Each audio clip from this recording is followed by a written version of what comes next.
할렐루야. 우리가 지금 이 시간 신년 감사 예배로 첫 주일 예배 하나님 앞에 드리고 있습니다.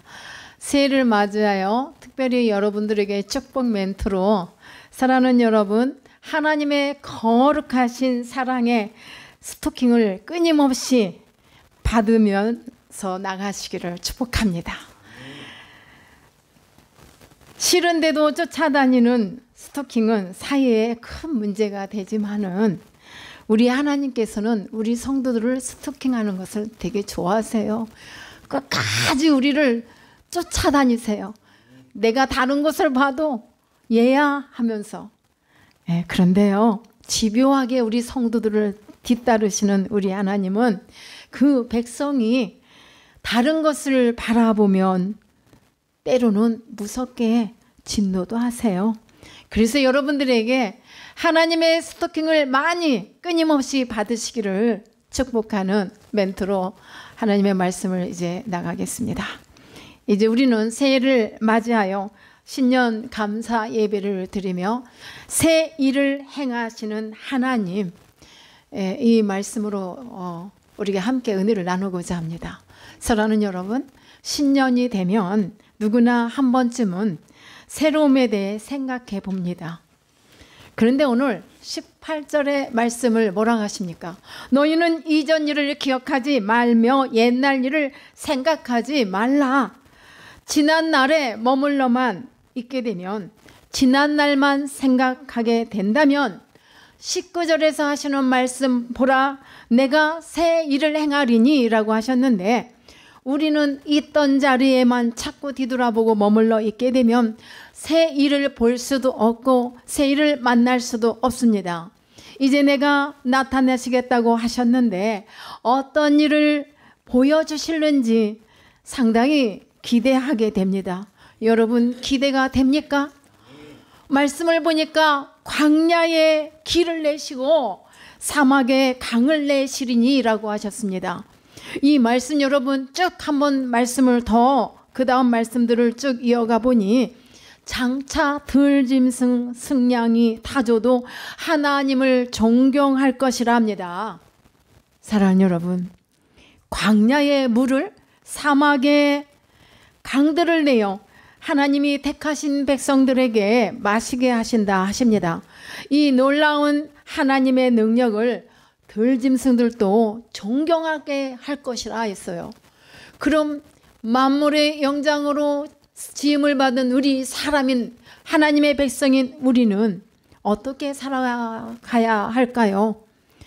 우리 사람인 백성은 하나님을 위하여 지어졌기 때문에 하나님을 찬송하게 하신다고 하셨어요. 여러분들, 우리가 이 같은 본문 말씀을 통해 사랑하는 여러분들 앞에 반드시 광야의 길을 내시겠다고 주신 말씀은 바로 누구에게 주셨어요? 나에게 주신 거예요. 나에게. 화원의 신방을 갔을 때구나. 어려운 상황에 있는데 하나님이 저에게 광야의 길을 내신다는 그 말씀이 싹 이렇게 스쳐가게 하시더라고요. 근데 광야의 길을 내신다는 이 말씀은 대단한 축복의 말씀인 줄 믿습니다. 하나님의 예비하신 새 일을 볼 수 있고 간절히 바라고 또한 여러분들이 볼 수 있기를 축복합니다. 하나님의 구원의 역사하심은 과거 출애굽 사건보다 더 놀라운 구원 사역을 행하실 것이기에 너는 내 것이라 하시며 이스라엘 백성들을 향하여 하신 이 말씀을 오늘 저와 여러분들 가슴속에도 꽂혀서 사랑하는 아무개야 너는 내 것이라 그 음성을 다 들으시기를 바랍니다. 너는 내 것이라. 사실 나는 보잘것없고 아무 공로 없고 오히려 패역하여 범죄했던 우리를 너는 내 것이라고 불러주셨고 구원해 주셨으며 무한히 사랑하고 계신 우리 하나님께 그저 우린 하나님의 거룩한 백성답게 올 한 해도 하나님 앞에 순종하고 그 말씀에 순종하며 충성하며 나가는 성도들이 다 되시기를 축복합니다. 우리 인간의 내면에 일어나는 변화는 참 신비합니다. 어린아이가 먹을 것만 의식하다가 자신과 이웃에 대해 인간의 목적에 대해 의식을 갖기 시작하며 정신적으로 감정적으로 새로운 변화를 경험해 갑니다.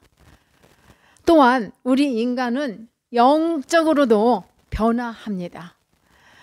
시간과 형상과 물질이 전부이던 그런 존재 속에서 하나님이 자리 잡고 영생이 들어오고 하늘나라가 열려지는 것입니다. 이처럼 인간은 육체이든 정신적이든 영적이든 변화한다는 면에서 인간인 것입니다. 그렇기 때문에 변화가 가져올 새로움을 기대하게 됩니다. 변화할 수 있기 때문에 누구나 새로움을 기대하는 것은 당연합니다. 하지만 기대에도 불구하고 새로움의 결실을 못한 채 살아가는 것을 우리가 보게 됩니다. 그러나 우리 사람은 분명 변화하도록 지어진 존재들인 줄 믿습니다. 변화가 멈췄다면 죽은 자와 같기 때문에 죽은 자의 삶이와 똑같아요. 그렇기 때문에 변화하는 전제 하에서만 인간은 살아있는 것입니다. 우리 사람은 그와 같이 살아있는 것입니다. 그럼 어떻게 하면 끊임없이 변화하는 속에서 진정한 변화의 열매인 새로움을 경험하며 살 수 있겠습니까? 본문에 가보면 첫 번째로 변화의 역사는 하나님께서 시작합니다. 하나님께서부터 시작합니다.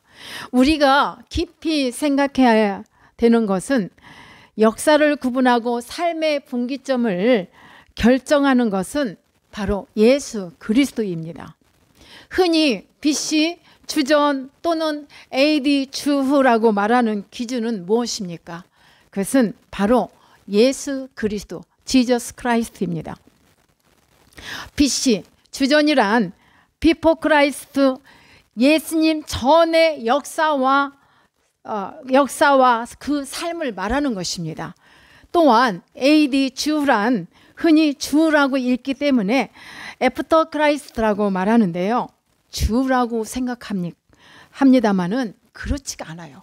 주후라고 생각하는 거, 여기서 우리가 주후란 예수님이 태어나신 시점 이후라는 뜻이 아니라 우리 주님이 다스리시는 역사, 그것이 바로 주후라고 말합니다. 다시 말씀을 정리하면 예수님이 태어나신 시점을 시간적 기준으로 해서 주전 주라고 말하는 것이 아니고, 주란 주님이 다스리는 때, 주님이 다스리는 역사를 말한다는 것입니다. 예수님이 오시기 전까지의 세계의 역사는 모두가 주가 없는, 주인 주자를 써서 주가 없는 역사일 뿐이라 이 말이에요. 예수님 오시기 전에 그 역사는, 예수님이 오신 후 그 역사는 딱 두 가지로 나눕니다. 예수 그리스도께서 주가 되어 통치하는 역사와 그렇지 못한 역사를 말합니다. 비록 문자적으로 AD의 시대 속에서 살지만 주님의 다스림과 관계없는 삶을 산다면 그 사람은 여전히 BC 속에서 BC의 삶을 살아가는 그런 삶입니다. 그러므로 역사와 세계를 구분짓는 결정적 기준은 바로 예수 그리스도이십니다. 예수가 우리 중심에 자리 잡았느냐 안 잡았느냐 따라서 그 나라, 그 문화, 또 그 나라의 역사, 그 나라의 그 반영 정치, 이 모든 것들이 그 나라의 과거와 미래가 어떻게 달라졌는지를 보여주면서 앞으로 시작될 새 시대에도 우리가 지향하는 안정과 행복이 바로 거기에 달려 있음을 계시해 주고 있는 말씀입니다. 여러분, 죄와 어둠, 불의와 또한 부패와 갈등과 상처로 얼룩진 이 땅의 역사를 그 본문부터 새롭게 하는 열쇠는 인간에게 있지 않고 하나님께로부터 오는 것임을 분명히 우리 모두가 잘 알고 가야만 하겠습니다. 고린도후서 5장 17절에서 말씀하십니다. 그런즉 누구든지 그리스도 안에 있으면 새로운 피조물이라 이전 것은 지나갔으니 보라 새 것이 되었도다 말씀하십니다. 자, 누가 새 일을 시작한다고요? 하나님이 하시죠. 인간의 창조자여 이스라엘의 구속자이신 하나님이 하십니다. 그래서 이사야서 43장 14절에도 보면은 구속자라고 하세요. 우리 하나님이. 이것을 우리 사람인 우리 성도들이, 하나님의 백성인 우리들이 인정해야만 새로운 변화의 터전 위에 서게 됩니다. 오늘 많은 사람이 변화를 소원하며 변화를 향해 의지를 불태우기 위해서는 하나님이 주시는 동력, 바로 변화의 동력을 받아들여야만 가능합니다. 그래야만 변화의 결실을 맺을 수가 있습니다. 그렇지 않으면 그 변화에 대한 결실을 우리가 우리의 힘으로만 만들어낼 수가 없습니다. 두 번째는요, 변화의 시작은 내 자신 속에서 시작됩니다. 사람들은 변화를 생각하면 자꾸 외부적 조건과 그 환경을 생각하곤 합니다. 그러나 외부적 변화는요, 한계가 있습니다. 본문 18절 말씀입니다. 새 일을 시작하기 전에 무엇을 하라고 하십니까? 너희는, 이 말씀 꼭 기억하세요. 너희는 이전 일을 어떻게 하라? 기억하지 말며 그 다음에 옛날 일을 생각하지 말라. 사람이 참 신기하고도 참 희한한 것은 자꾸만 옛날 생각에 머물러 있고 옛날로 돌아가려고 해요. 좋든 좋지 않든 간에.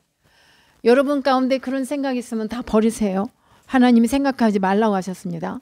진정으로 내 안에서 변화를 시작이 되어야 되는데 변화를 원한다면은 여러분 어떻게 하시렵니까?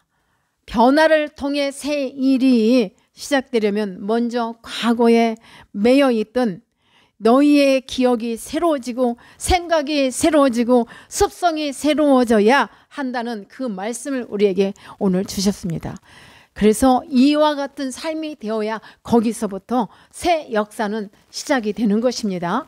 그래서 우리는 이것을 기억하고, 사실 우리가 변화를 위해서 몸을 단정하고 목욕을 하고 머리를 감고 머리를 예쁘게 하고 뭐 새 옷을 입고 단장을 해요. 그렇다고 해서 진정한 변화가 일어나는 것입니까? 아닙니다. 보다 근본적이고 창조적이고 계속적이고 영원한 그런 변화는 자기 자신이 바뀌어야 돼요.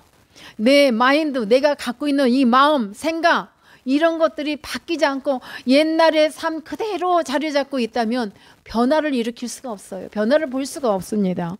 내 자신이 바뀌고 자신의 내면이 바뀌면 모든 것이 늘 새롭습니다. 이게 그렇습니다. 이 마음이 맨날 옛날로 과거에 머물러 있으면 나에게서 내 개인적인 삶을 어떻게 변화시키는, 성장할 수 있는 곳으로 나갈 수가 없습니다. 내가 살아온 과거의 틀을 벗는다는 것은 사실 보통 힘든 일이 아니겠지만 새 일을 행하시는 하나님께서 그 하나님 안에 내가 들어가기를 원한다면, 여러분 하나님이 새 일을 행하시는 것을 보기를 원한다면 내 속에서 변화를 시작해야 되지 않겠습니까? 광야에서 샘을 또 강을 이루실 그 일들을 볼 수 있지 않겠느냐는 이 생각을 깊이 해보게 됩니다. 19절 말씀에 광야에 길을 내고 샘을 내고 이 모든 일들을 하나님이 뭐라고 하시냐면 반드시 광야의 길을 사막의 강을 내리라 하셨습니다.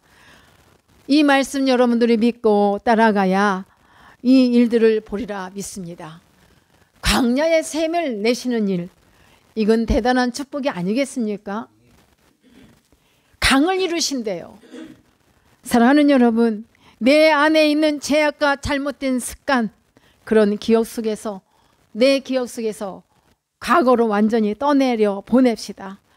아직도 떠내려 보내지 못했다면, 수많은 과거의 그 삶에 집착이 되어 있다면 그렇던 것들을 우리 오늘 말씀을 생각하면서, 보라, 새 일을 내가 행하리니 이전 일을 기억하지 말고 생각하지도 말라 하신 말씀대로 여러분들이 내 안에 그릇된 것, 잘못된 습관, 이것들을 부서뜨립시다. 내 힘으로는 할 수 없지만 주님의 힘으로, 주님의 능력으로 부서져야 합니다. 부서져야 하리. 왜 이 찬양을 합니까? 잘못된 것은, 우리 하나님은 우리가 죄를 짓는 것까지는 하나님이 인간의 그릇된 습성, 이런 것들을 알고 계시기 때문에 인정을 하셔요. 그러나 그 제약 속에서 눌러 있는 것을 원치 않으세요. 그 제약된 것을 버리기를 원하신단 말입니다. 아무리 말씀을 선포해도 이 말씀이 그냥 한 귀로 듣고 한 귀로 흘러버리면 내 것을 만들 수가 없습니다. 그래서 여러분, 그릇된 것들은 하나님의 은혜를 통해 반드시 부서져야겠습니다. 그러므로 나는 새로운 생각과 새로워지는 기억 속에서 새로운 감정이 세워지고 또 하나님의 새 역사가 시작되리라 믿습니다. 하나님의 새 역사를 우리가 보려면 나도 뭔가 내 그릇된 이 마음들을 버리면서 정화시켜야죠.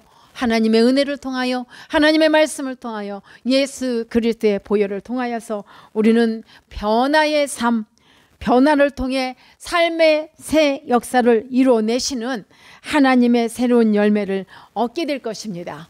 그와 같은 삶이 너무나 우리에게는 필요한 줄 믿습니다. 그 다음 마지막 세 번째로는요, 변화의 목적은 무엇일까요? 하나님을 찬송하는 데 있습니다. 21절 말씀입니다. 이 백성은 내가 나를 위하여 지었나니 라고 하셨어요. 왜 지으셨다고요? 그 다음 말씀이 나를 찬송하게 하려 함이라. 찬송을 받으시려고. 우리 하나님은 찬양하는 것을 굉장히 기뻐하시는 하나님이신 것 같아요. 그렇지 않아요? 때문에 찬송을 받게 하시게 하여 이렇게 나를 지으셨다면 여러분은 하나님 앞에 찬양을 회복하시기를 축복합니다. 과거에 내가 찬양 잘한 거, 여러분 목소리가 좋고 찬양을 멋지게 잘하는 사람만 찬양을 잘하는 걸 말하는 게 아닙니다. 하나님 앞에 내 모습 그대로 나와 찬양을 드릴 수 있는 그러한 찬양을 회복하시기를 축복합니다. 거기서 인생의 기쁨을 진정으로 맛볼 수 있습니다. 찬양하는 삶에 이르고 나서야 비로소 변화가 가져다주는 풍성한 열매를 누리게 될 것입니다. 그래서 여러분들 잊지 마십시오. 내가 하나님으로 인해 인생을 노래할 수 있다는 것은, 그 노래할 수 있는 자리에 있다는 것은 예수님의 통치 아래 시작되는 구원의 새 역사가 시작되고 있음을 반드시 기억하시기를 바랍니다. 올 한 해 동안 우리가 아무리 많은 말씀을 선포하고 전해도 여러분들 듣지 않아요. 듣는 것 같으나 그냥 앞에서 듣고 흘러버리는데 그러면 내게 발전이 없습니다. 여러분, 하나님을 찬양할 때 힘을 다하여, 마음을 다하여, 정성을 다하여 찬양할 수 있는 기쁨이 여러분들 안에, 그래서 그 찬양을 통하여 찬양의 회복의 역사가 일어나고, 찬양을 통하여 소망이 일어나고, 찬양을 통하여 병든 자가 치유함을 받고, 여러분 삶의 무기력 중에서 헤어나는 그러한 놀라운 축복을 받기를 간절히 바랍니다. 그러한 은혜들이 활짝 여러분들 삶 가운데 열려지기를 바랍니다.